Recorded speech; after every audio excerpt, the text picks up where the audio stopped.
Huge breaking news this morning, folks. Elon Musk is declaring war on Trump's trade advisors in an escalation from a story we covered yesterday, as well as declaring his own version of an AI espionage act on federal employees. First, Musk escalated his beef with Trump's tariff guru, Peter Navarro, calling him dumber than a sack of bricks. He also reportedly made direct appeals to Trump to reverse his new tariffs. And a bombshell new report from Reuters exposes how Musk's Department of Government Efficiency is using AI to snoop on U.S. federal workers. Obviously, a lot to talk about here, and all of this just a huge escalation from even where we were yesterday. So drop a like, subscribe to the channel, and let's dive in. Starting with Elon Musk again distancing himself from Donald Trump's tariffs by scoffing at U.S. Commerce Secretary Howard Lutnick's admittedly baffling attempt to explain the tariffs on penguins. The way I know, but we don't have zero, 0-0, sir. We don't have 0-0, actually, because when we saw the president stand in the Rose Garden holding up that chart that you helped make, that wasn't actually tariffs. That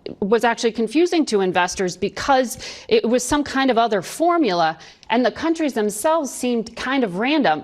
Like, why are the Heard and McDonald Islands, which don't export to the United States and are quite literally inhabited by penguins, why do they face a 10% tariffs? Did you use AI to generate this? No. The idea is why are they on the list? Left off. Because the idea, what happens is, if you leave anything off the list, the countries that try to basically arbitrage America go through those countries to us. Right, clearly an insane, nonsensical answer there, like, I don't know, exporting to the penguins and then having them import from there to the US would be some kind of a loophole. But Musk scoffed at that on X, with someone reiterating Lutnick's point there, saying US Commerce Chief Lutnick says had to include Penguin Island in tariffs in case some country tries to use it as a loophole, with Musk scoffing at it and saying, this is funny. But then things got real spicy in Musk's escalation of his war against Peter Navarro. If you missed any of the recent coverage of this war between the two, I'll put the links in the description and up here in the corner. But basically, Navarro, a Harvard PhD holder and guy who concocted a fake economic advisor by rearranging the letters of his last name to trick Trump into the tariffs, went on to another talk show where he said this about why he thinks Elon Musk is against the tariffs. When it comes to tariffs and trade, we all understand in the White House, and the American people understand, that Elon's a car manufacturer. But he's not a car manufacturer. He's a car assembler in many cases. If you go to his Texas plant, a good part of the engines that he gets, which in the EV case is the batteries, come from Japan and come from China. The electronics come from Taiwan.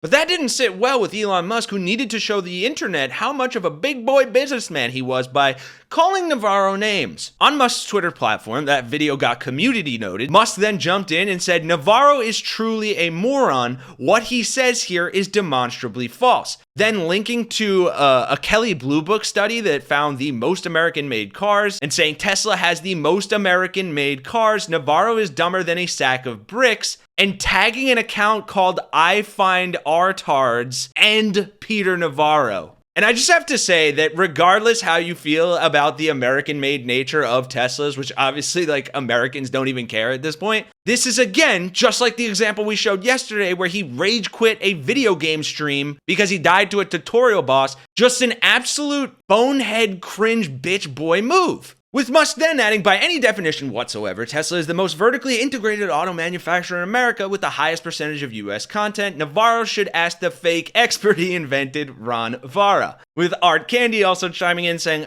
you're the largest spreader of fake news on the platform. You're both morons. And I agree. When Peter Navarro and Elon Musk are both calling each other morons, oddly enough, they're both right. But moving on, this bombshell report from Reuters that says that Elon Musk is using DOGE and AI to snoop on federal workers. Listen to this. Even the summary reads like something out of a George Orwell book. DOGE uses AI to monitor communications for anti-Trump sentiment, sources say.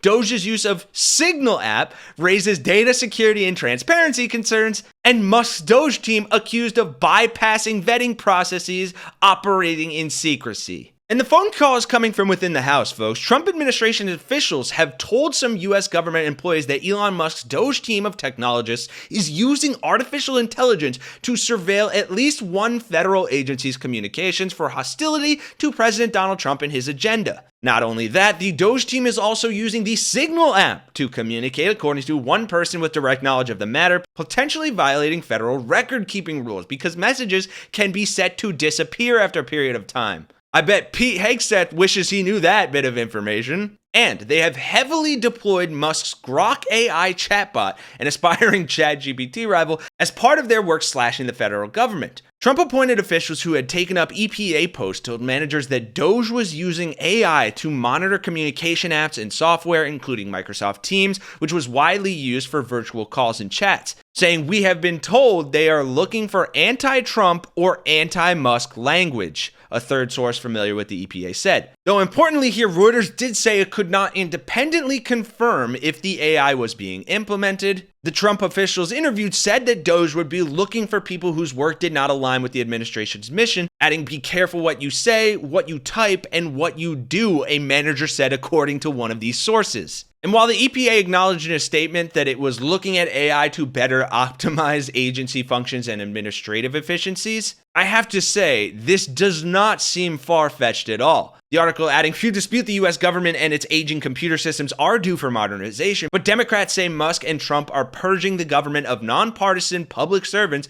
and installing loyalists who would turn a blind eye to corruptions," with many Republicans also being critical of DOGE's actions. And an ethics specialist said the prospective surveillance was, quote, "worrisome.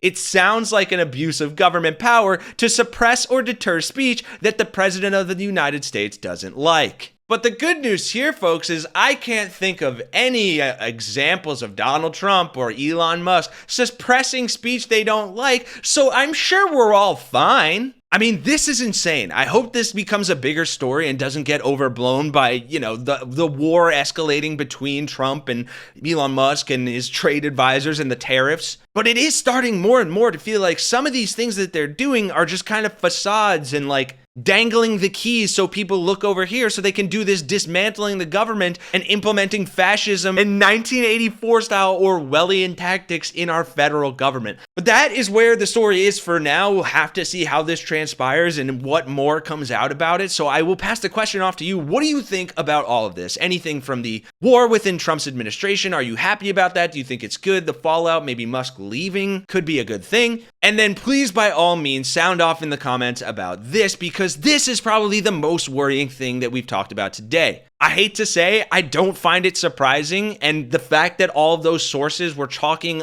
anonymously to Reuters, for me, lends enough credibility to what they're saying to believe it. And frankly, coming from a guy who's not batting 1,000, I wouldn't believe a damn thing that Musk said anyway if he denied it. If you enjoyed the video and you care about the sanctity of our democracy or our government not becoming the ministry of fucking truth, then please, folks, by all means, drop a like, drop a comment, let us know your thoughts so this video gets out there to more people, and consider subscribing to the Really American channel to help us fight back against this regime and to support the work we're doing here so we can bring you more coverage like this every day. For Really American, I'm Kenny Hesse, and I will see you guys in the next one.